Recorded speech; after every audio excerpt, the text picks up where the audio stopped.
வணக்கம். ஜனாதிபதி போட்ட கையெழுத்து அதிர்ச்சியில் ஸ்டாலின். நண்பர்களே, இந்த வீடியோவிற்கு ஒரே ஒரு லைக் மற்றும் சப்ஸ்கிரைப் பண்ணிருங்க. பழைய வழக்குகள் உச்ச நீதிமன்றத்தில் விசாரணைக்கு வந்துள்ளது. ஜனாதிபதியவே அவமானப்படுத்தும் விதமாக ஸ்டாலின் அவர்களது கடந்த கால ஆட்சியில் பல்வேறு மசோதாக்களை தடை செய்ய கோரி தற்பொழுது ஆளுநரும் ஜனாதிபதியும் இணைந்து தமிழக அரசிற்கு வஞ்சகம் இழைப்பதாக கூறி வழக்கு ஒன்றை திமுகவின் வழக்கறிஞர் தொடர்ந்திருந்தார். அதாவது 15 மசோதாக்களை நிறுத்தி வைத்ததாகவும் தமிழகத்தில் அப்பொழுது ஆளுநராக இருந்த RN ரவி அவர்கள் மீது உச்சநீதிமன்றம் வரைக்கும் வழக்கு தொடரப்பட்டது. அதில் தெரிந்தோ தெரியாமலோ ஜனாதிபதியின் பெயரும் இணைத்து வழக்கில் தொடரப்பட்டது. ஆனால் இதை உச்சநீதிமன்றமும் இந்த வழக்கை தள்ளுபடி செய்யப்படாமல் அதை ஏற்றுக்கொண்டதால் கடுமையான கோபம் அடைந்த ஜனாதிபதி அவர்கள் கையெழுத்து போட்டு இந்த வழக்கு என்பது என் பெயரையும் தமிழ்நாட்டு மட்டுமல்ல இந்தியாவிலேயே என்னுடைய பெயரை களங்கம் விளைவிக்கும் விதமாக திமுக செயல்பட்டு விட்டது, அதற்கான நிச்சயமான நான் நடவடிக்கை எடுப்பேன் என்பதை ஜனாதிபதியின் வழக்கறிஞர்கள் அப்பொழுதே நீதிமன்றத்தில் மீண்டும் ஒரு மனு ஒன்றை சமர்ப்பித்து விசாரணையில் ஸ்டாலின் அவர்களை நேரடியாக வந்து விளக்கம் அளிக்க வேண்டும் என்று கூறியிருந்தார்கள். அதற்கு நீதிமன்றம் இந்த வழக்கை ஒத்திவைத்திருந்தது. இப்பொழுது தமிழ்நாட்டில் திமுக ஆட்சி ஒன்றும் கிடையாது. மேலும் திமுகவின் வழக்கறிஞர்கள் செய்த தவறின் காரணமாக தற்பொழுது ஸ்டாலின் அவர்களுக்கு அதிர்ச்சி அளிக்கும் விதமாக தமிழ்நாட்டில் இருந்து ஒட்டுமொத்தமான வழக்கறிஞர்கள் ஸ்டாலின் அவர்களது வீட்டில் குவிந்துள்ளார்கள். அதற்கு காரணம் என்ன தெரியுமா? அன்று யார் பேச்சை கேட்டு நீங்கள் வழக்கு தொடர்ந்தீர்கள் என்று ஸ்டாலினை கோபப்பட்டுள்ளாராம். ஏனென்றால் உதயநிதி, சபரீசன் இவர்களது பேச்சை கேட்டுத்தான் வழக்கறிஞர்கள் ஆளுநர் மீது வழக்கு போடாமல் ஜனாதிபதியையும் இணைத்து வழக்கு போட்டது மிகப்பெரிய அளவில் தவறாகவும் தற்பொழுது ஜனாதிபதியின் ஒட்டுமொத்தமான அரசியல் சாசனத்திற்கு எதிராக யாரேனும் வழக்கு தொடர்ந்தால் அவர்கள் மீது நிச்சயம் கைது நடவடிக்கை கூட எடுக்கலாம் என்பது சட்டமாக இருப்பதாகவும் கூறப்படுகிறது.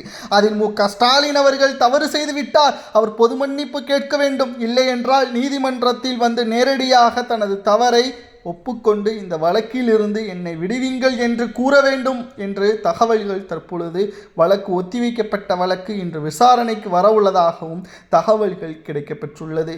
ஏற்கனவே ஸ்டாலின் அவர்கள் மனரீதியாக காயமடைந்துள்ளார். தமிழ்நாட்டில் ஆளும் கட்சியாக திமுக வர முடியவில்லை. எதிர்க்கட்சியாக வந்தபோதிலும் தனக்கு எதிர்க்கட்சி தலைவர் பதவி கிடைக்கவில்லை. சட்டமன்ற உறுப்பினராக என்னால் வர முடியவில்லை என்ற மனவேதனையில் ஸ்டாலின் அவர்கள் இருக்கக்கூடிய இந்த வேளையில் தற்பொழுது ஒட்டுமொத்தமாக பழைய வழக்குகள் ஒவ்வொன்றும் விசாரணைக்கு வருவதும் அதில் ஸ்டாலின் அவர்களது பெயர் மிகப்பெரிய அளவிலான சிக்கலில் இருப்பதும் திமுகவின் தொண்டர்கள் அதிர்ச்சியடைந்துள்ளனர். இந்த வழக்கு என்ன என்பதை நாம் பார்க்கும் பொழுது திமுகவின் ஆட்சியில் சில மசோதாக்கள் சட்டசபையில் ஒருமனதாக நிறைவேற்றப்படும். அது ஆளுநருக்கு சமர்ப்பிக்கப்படும். ஆளுநர் அதை சரிபார்ப்பார். அதில் ஏதேனும் தவறுகள் இருந்தால் தனிநபருக்கு தீங்கு விளைவிக்கக்கூடிய வகையிலோ அல்லது தனியாருக்கு சாதகமாக இருந்தாலோ அந்த மசோதாவில் திருத்தங்கள் மேற்கொள்ளப்பட்டு மீண்டும் அனுப்புங்கள் என்று கூறுவார். அதுதான் இயல்பு. இதேபோல் 13 மசோதாக்களை அவர் காலதாமதமின்றி ஒவ்வொரு முறையும் திருப்பி அனுப்பியுள்ளதால் கடுமையான கோபமடைந்த தமிழ்நாட்டில் முதல்வராக இருந்த ஸ்டாலின் அவர்கள் கடந்த ஆட்சியில் நேரடியாக வழக்கு ஒன்றை தொடர்ந்தார். இதில் செய்த தவறு ஜனாதிபதிக்கு அனுப்பாமல் ஜனாதிபதியும் இதற்கு ஆதரவாக இருக்கிறாரோ என்று அந்த ஜனாதிபதி அவர்களது பெயரையும் இதில் இணைத்து பேசியிருப்பதுதான் பேசும் பொருளாக மாறியுள்ளது. மேலும் இது ஸ்டாலின் அவர்களுக்கு தெரிந்து செய்ததா தெரியாமல் செய்ததா என்று தற்பொழுது வரை திமுகவின் தொண்டர்களுக்கே தெரியவில்லை. ஆனால் வருகின்ற திங்கட்கிழமை அன்று டெல்லிக்கு செல்ல வேண்டும் ஸ்டாலின் அவர்கள். உச்சநீதிமன்றத்தில் இந்த வழக்கு தொடர்பான தகவல்களை கொடுத்து உடனடியாக இந்த மனுவை தள்ளுபடி செய்ய வேண்டும். நாங்கள் தெரியாமல் வழக்கு தொடர்ந்து விட்டோம். ஆளுநர் மீதும் தவறு கிடையாது, ஜனாதிபதியின் மீதும் தவறு கிடையாது என்பது நேரடியாக கையெழுத்திட்டு ஸ்டாலின் அவர்கள் இந்த வழக்கை தள்ளுபடி செய்வதற்கான ஏற்பாடை செய்ய வேண்டும். இல்லை, நாங்கள் செய்தது சரிதான் என்று வாதிட்டால், ஜனாதிபதி போடக்கூடிய அந்த ஒற்றை கையெழுத்தால் இவர்கள் கூண்டோடு தமிழ்நாட்டில் ஆளும் கட்சி அல்ல, எதிர்க்கட்சி அல்ல, தேர்தலில் போட்டியிடுவதற்கு கூட இவர்களது கட்சி நிச்சயம் பாதிப்புக்கு உள்ளாகும் என்ற தகவல்தான் தற்பொழுது வெளியாகி அரசியல் வட்டாரத்தில் மிக பெரிய அளவில் பேசும் பொருளாக மாறியுள்ளது. 2026 சட்டசபை தேர்தலில் ஏற்கனவே திமுக ஆட்சி அதிகாரத்தை இழந்து ஒட்டுமொத்தமான மனவேதனை அடையக்கூடிய வகையில் இருக்கக்கூடிய திமுகவிற்கு மீண்டும் மீண்டும் சோதனை களமாக மாறி இருக்கக்கூடிய அரசியலில் தற்பொழுது ஜனாதிபதி வரைக்கும் இந்த பிரச்சனையை கொண்டு வந்தது யார்?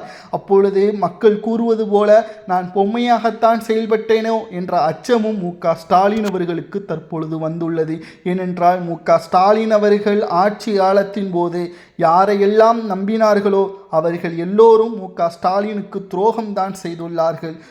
ஸ்டாலினும் தனக்கு சொத்துக்களும் ஒட்டுமொத்தமான மக்களின் ஆதரவுகள் இருக்கிறதா என்பதை கண்டுகொள்ளாமல் நமக்கு மாதம் கமிஷன் வருகிறது, ஒவ்வொரு மாஜி அமைச்சர்களிடம் இருந்தும் பணம் வருகிறது என்ற ஆணவத்தில் இருந்தாரா என்ற கேள்விகளும் சமூக வலைதளங்களில் பதிவுகளையும் நம்மால் பார்க்க முடிகிறது. இன்று சுதந்திர தின விழா. இன்று கூட ஸ்டாலின் அவர்களால் ஏதேனும் ஒரு அரசு நிகழ்ச்சிகளில் அவர் பங்கேற்று தேசிய கொடியை ஏற்றக்கூடிய அதிகாரம் இல்லாமல் அவர் வீட்டிலேயே முடங்கி கிடக்கக்கூடிய வகையில் அமைந்துள்ளது. ஏனென்றால் ஒருவருக்குள்ள தகுதி என்பது மக்களுக்கு செய்யக்கூடிய சேவையை பொறுத்துதான் அமையும். ஆனால் ஸ்டாலின் அவர்களை பொறுத்தளவிற்கு ஆட்சி அதிகாரம் 10 ஆண்டுகள் ஒருவருக்கு ஆட்சி அதிகாரம் இல்லை. ஆனால் மக்கள் ஒரு முறை வாய்ப்புகளை கொடுத்தால் அதை நமக்கு சாதகமாக மாற்றிக்கொண்டு எந்த அளவிற்கு தமிழ்நாட்டை வளர்ச்சிக்கு உள்ளாக்க வேண்டுமோ அந்த அளவிற்கான சேவைகளை செய்திருக்க வேண்டும். ஆனால் இவர்கள் செய்ததோ மாஜி அமைச்சர்களது பங்களாக்கள், கல்யாண மண்டபங்கள் போன்றவற்றில்தான் இவர்களது